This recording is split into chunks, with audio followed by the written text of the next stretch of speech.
Hello listeners everywhere. Welcome to the Archive of Audio Antiquities, a voyage into the vaults of wonders on the wireless. In a moment, Simon Exton and Ken Moss will be here to speak to you. Hello everyone, and thank you for paying another visit to the Archive of Audio Antiquities. I'm Ken Moss. I'm Simon Exton. And this time we're listening to the BBC Radio 4 sitcom Hot 33.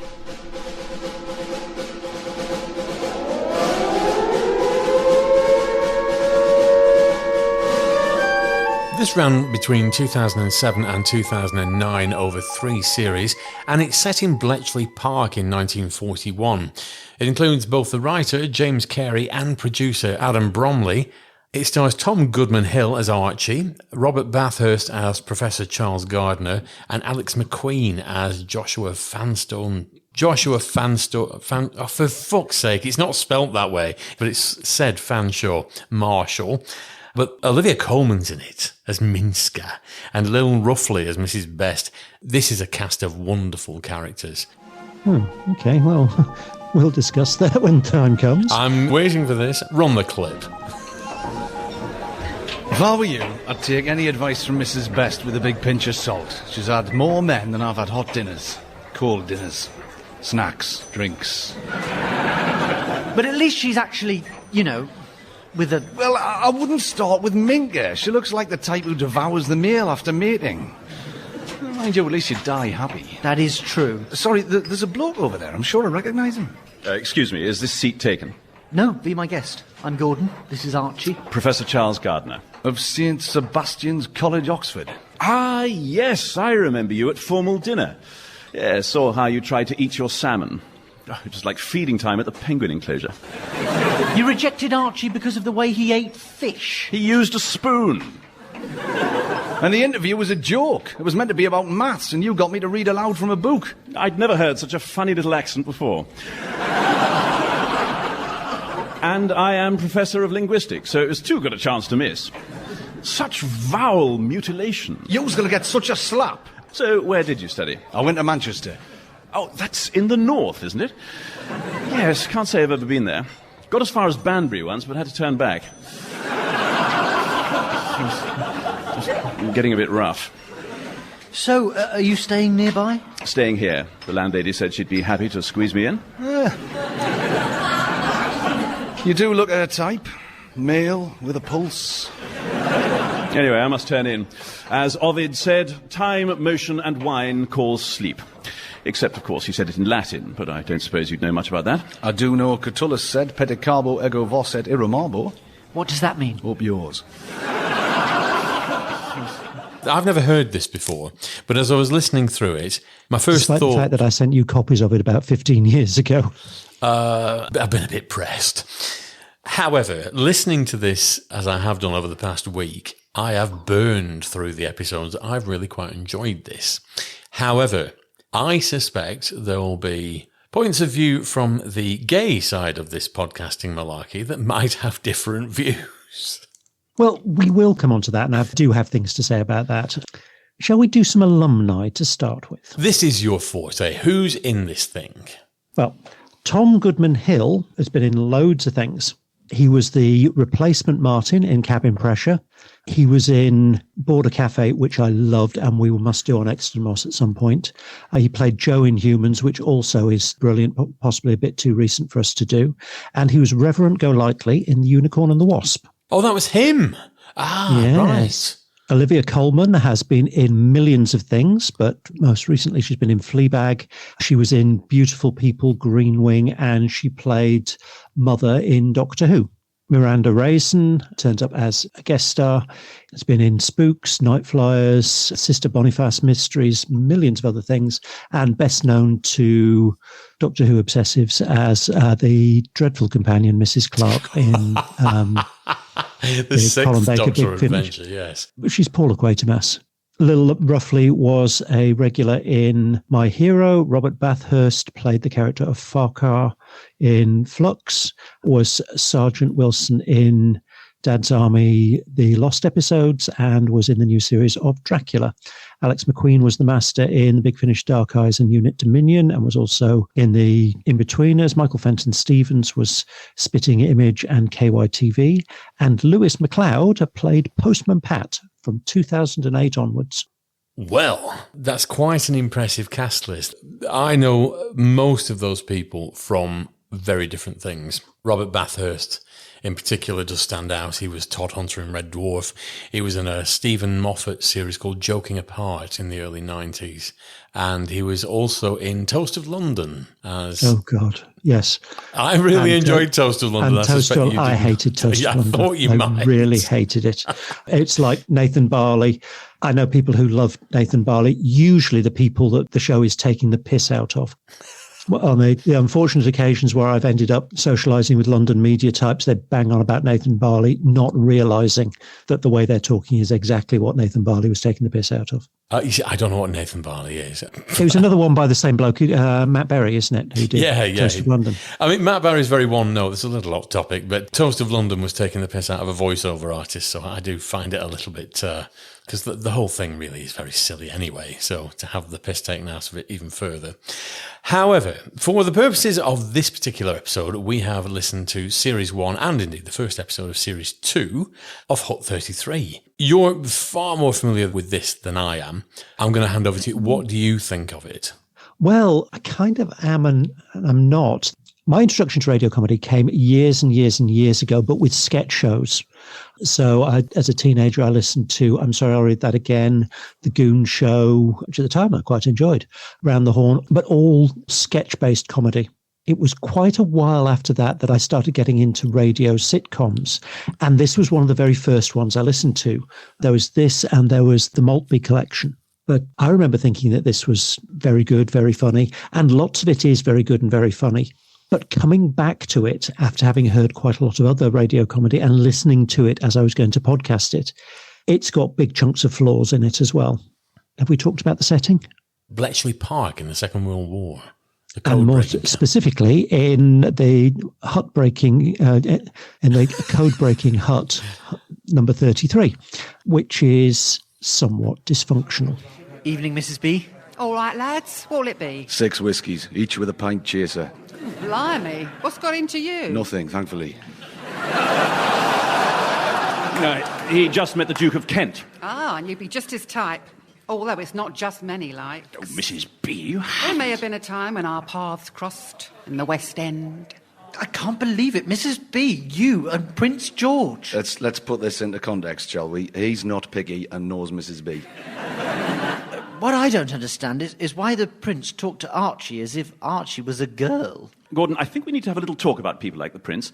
Let's put it this way. Some men play rugby union. Some play rugby league. Right, I'm not with you. And put it this way, rugby union is the more popular of the two, but the Prince likes to scrum down in rugby league. They don't really have scrums in rugby league. That is true. Right, the Prince likes to ruck with men. They don't really ruck either. In league, isn't it all about tackle? Yes, and for the Duke, it's also about the tackle. The dysfunctional nature of it is really down to the characters that are in there. And this is where my first slight problem with the show comes, because they're all very one-dimensional. Yes, I can see where you're coming from with that, particularly Alex McQueen's character, yes.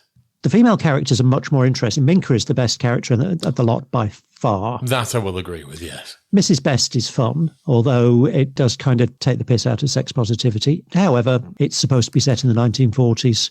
Could you make that argument about I was going to say borderline homophobic, but they're not borderline homophobic. Could you make that argument about the homophobic comments?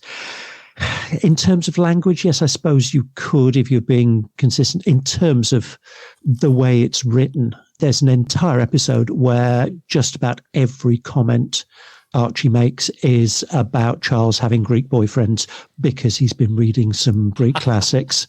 There's a royal that turns up who's, I was going to say bisexual, but he's just easy and will go for anything with a pulse and a hole. This is where the term Duke of Kent came from. I promised I wasn't going to say anything about the royal family. I do know where you're coming from. All the way through, I was quite surprised that you'd suggested it, even though it has, in fairness, been sat in the archive for a very long time, unlistened to. And I've not listened to it in years. And I did enjoy it, but it's much more flawed than I remembered. The problem is when you've got these historical sitcoms or these historical dramas, they are somewhat sanitized. So I'm looking at this through polarized glasses here. On the one hand, it's 15 years ago when these were made. It's not that long ago in terms of attitudes. However, it's set in a time when attitudes were vastly different, and there would have been all that Nancy boy talk. I mean, I was surprised at how often it was referenced. Yeah, and I mean, would there really have been, to the extent that there was in the Duke of Kent episode where he's cracking on to Archie and you want to be careful, he can get you fired, he's a rear admiral, and Archie turns around and said, yes, that's what I'm afraid of.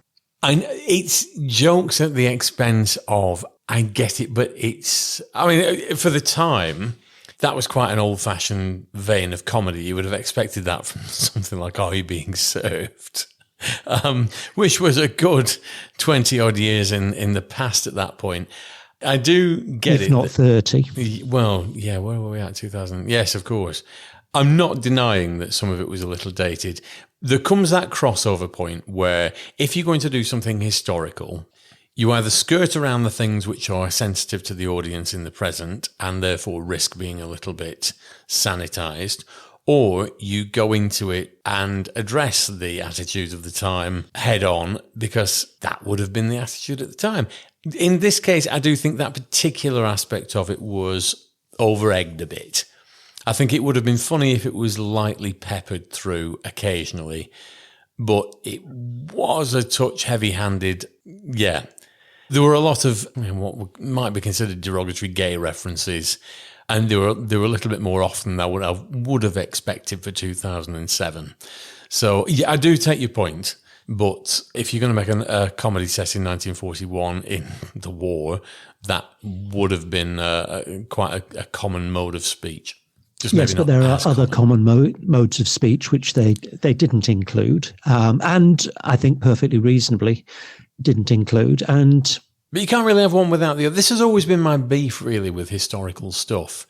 They skirt around things now and words and attitudes, and you think, well, if you're going to go into that sort of period of history, it's not light and fluffy. There were quite unpleasant aspects to it too. If you want to be.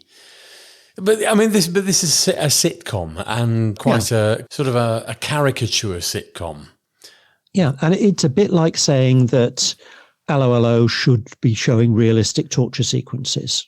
No, it shouldn't. That's what Secret Army was for. Well, no, but you know what I mean. This is sitcom territory, and the humour that would have been prevalent at the time, a lot of it wouldn't be very funny nowadays because it would be derisory. It would be offensive. It would be taking the mickey out of somebody or a race's appearance or accent or what have you. We just shy away from now because it's just not the done thing. But at the time, that would have been. Actually, they kind of don't. I've got some 1940s radio stuff that we can have a listen to. No, I mean people in everyday life. I mean. Oh, right. Okay. Yeah. So. I'm not excusing it or defending it or saying that it's laudable. I did think the gay stuff was a little bit heavy-handed, but for the most part, I enjoyed this a surprising amount because my listening time is either in the car while I'm shaving or while I'm working in the kitchen, cooking and cleaning and things. So it tends to be crammed in between other stuff. This, I've got to admit, I burned through certainly the first 5 episodes in one afternoon while I was working around the house. And it took me a couple of episodes to get into it. But once you get a hook on the characters, they do draw you in. Now, you're right in terms that they are a little bit flat, a little bit one note, a little bit caricature, really. But that's comedy for you. And that's pretty much any sitcom you care to, certainly any majorly successful sitcom you care to think of. The characters have been one note. They have been flat. They have been, are you being served? I'm free. They don't like it up. And those have been the characters that have been the most popular. This is no different. And they're all very distinct. I've got to agree with you that Minka, played by Olivia Colman, Definitely the most interesting character because she comes out with these rapier, pithy comments. There's one in particular where she wants to punch a swan to death. Well, no, she does punch a swan to death and then give it to the officers' mess, and then one of them gets accused of treason. There's one bit where she's torturing people she did torture people, and it was hilarious. And how often do you get to say that? Is it Robert Bathurst perfectly cast as the snooty upper-class officer? And you've got the Geordie fella, really working-class Marxist, socialist, completely blinkered to the flaws of socialism. The officer completely blinkered to how he is perceived by the rest of humanity. You've got the silent character, Winstanley. That's really well done. There's this character living in the hut. You never hear from him. He's always referenced, he's always addressed directly, but he's always in some sort of... There's one where he's in a suit of armour, and all you hear is the suit of armour clanking because he can't talk in this thing. There's some really clever ideas in it. They're not original ideas, but they're cleverly done. Yeah, and for all I say the characters are a bit one-dimensional, that's the way they're written. The portrayal is brilliantly done. Oh, completely. The cast in this is wonderful. Minka's the most interesting character because she's the most interesting written character. Yeah, there is that, I suppose. There's Lil Roughly as Mrs. Best, who is just this man-hungry barmaid. Basically, she's slept with everybody that any war has ever been dealt with. It's Goebbels, Himmler, Kaiser Wilhelm. They're all in there as people that she slept with and Freud. influenced. And I think even Charles. Is he the one that's responsible for starting World War I in the end? Yes, and copy editing Mein Kampf. So he's peppered with lots of lovely little notes. I can't say that I listened to the first episode and I was immediately drawn in and struck at how wonderful it is. I think it's one of those things where if you listen to a few, you get invested in the characters. Certain things you watch or you listen to, you're gripped immediately. You want to know more. You're hooked straight away. This is not one of them. But of a lot of the things we've listened to and of a lot of radio sitcoms I've listened to, this I have got to say I did enjoy. Yes, and for all I've been critical of it, I did enjoy it. The thing it does well, and the thing I often criticise radio comedy for, and comedy in general, is catchphrases, because there aren't very many of them. And they're mainly Minka's. They're less catchphrase and more... catch action, really. She creeps up in every scene. But there's always the Gordon going, "Oh, you look nice, Minka," and she's going, "Correct." That did make me laugh. It's very hard for things to make me laugh out loud, but every time I did, it was Minka. The bit where Gordon goes on a date with Minka and he's told beforehand to talk about the stars. So he's learned, he knows all the physics of stellar formation. So he's going to talk about that. And Mrs. Best was saying, no, that will not get you anywhere. So he tries talking about the constellations. And Minka just thinks that he's an idiot. And then he starts telling her about how they're formed and the physics behind it. And she starts getting all hot under the collar and jumps on him. That I thought was nicely done. Minka does get all the best bits, it has to be said. Wacky whack. Wacky wacky. Snappy snappy. Yes, anytime there's a weapon involved. Stabby stabby. When the German pig dogs take over your country, you learn to move silently like a house. You mean a mouse? Mean a mouse? Have you ever heard a house move? And it's ridiculous stuff, but it was very funny. But you've got Robert Bathurst in there. I mean, he always puts in the same performance. It's always that upper-class twit performance. Alex McQueen always puts in a very sort of fey performance. Even when he was playing the Master. Even when he was playing the Master. And I loved his performance as the Master because it was so camply sinister. Camply sinister in a way that is difficult for some people to do. See last month's commentary on Callan. I'm not venturing into this area. Should we rate this in earworms? This is the song that never ends. Yes, it goes on and on, my friends. Dr. Exton, your turn, I think. It's not as good as I remember, but it is good. It made me laugh. I thought that there were some very entertaining parts of it. Characters, for the most part, aren't that great, but they're not terrible either. All in all, I enjoyed it, and I listened to a whole load of them back to back, so I'm going to go with a 7. I'm going to nudge it slightly higher. It's my first time listening to these. I'm going to give it an 8. I was entertained by it. Like I said, it didn't grip me immediately. I did have to listen to a few before I got into it. But once I was into it, and I fell in love with the characters, and I thought that it was well written. And it's like all sitcoms are, if we're really honest, of this ilk. It's formulaic. You fall into the one where there's the spy, there's the traitor, there's the rationing, there's the invasion. You can't do any wartime ones without them being a little bit formulaic in that respect. Even Dad's Army fell back on itself several times. You saw the same plot lines reappearing several episodes, to the point where me and you watched one and thought that it was a completely different episode. And to be fair, it is self-aware about that, because the second episode where Miranda Raison turns up as a spy and manipulates all of them into giving away secrets, it's pointing out that they're deeply flawed characters. Agreed, yes. So, as a piece of entertainment, I did really enjoy it, and the cast is superb. And if nothing else, listen to it for the cast and their performances, because even if something is a little bit subpar, you get a good cast doing it, all of a sudden it elevates it a level above what it might otherwise deserve. But no, this was good. It was well produced. I think the only major flaw I've got with it, and it's such a technical flaw, the announcer is Hot 33 by James Carey. There's no, hello, welcome, you're listening to Hot 33, written by James Carey, starring, there's none of that. There's none of that. It's a really minor niggle, but that did stand out to me half a mile, appropriately. Oh, it sticks out half a mile. We should do that. We should do that at some point. And they'll continue singing it forever just because. What have you got to recommend to us this week to listen to Podwise?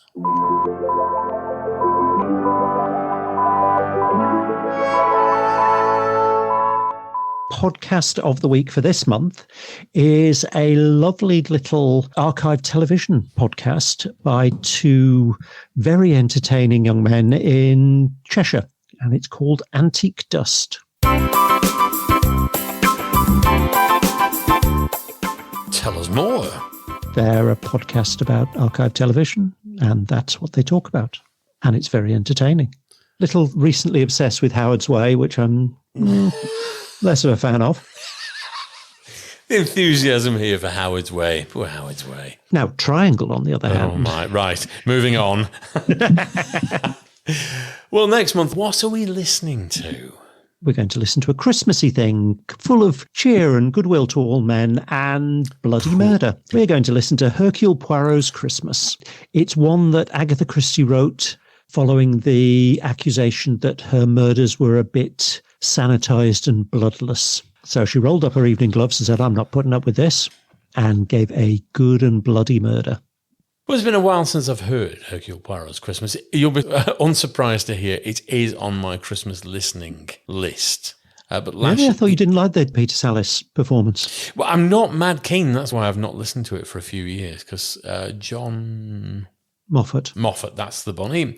He put in a bloody good performance as Poirot, and then for some reason Peter Sallis did a couple. Doesn't Peter Sallis predate John Moffat? Oh, we're going to have to investigate this when we go into it further. Yes, I might have to actually do some research here. Steady on. I know, I'm getting a little bit carried away. Thank you very much, everyone, for listening. Hot 33, it is out there, and there's a jolly good website. Obviously, we wouldn't condone such a thing called Internet Archive if you ever want to listen to things that are archived on the internet. Or for something like Hot 33, something like Audible, where you can get it legally. Disclaimer. Cough. Yes, we would always advise paying for things properly. But until next time, thanks for listening, everyone. We'll be back soon. Bye now.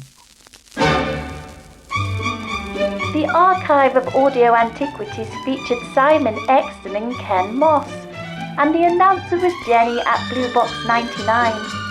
All featured soundtracks are the property of their respective producers, and no infringement of copyright is intended.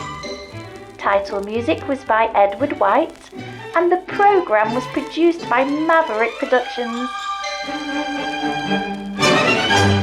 For more information, please visit maverickproductionsuk.blogspot.com or find us on social media.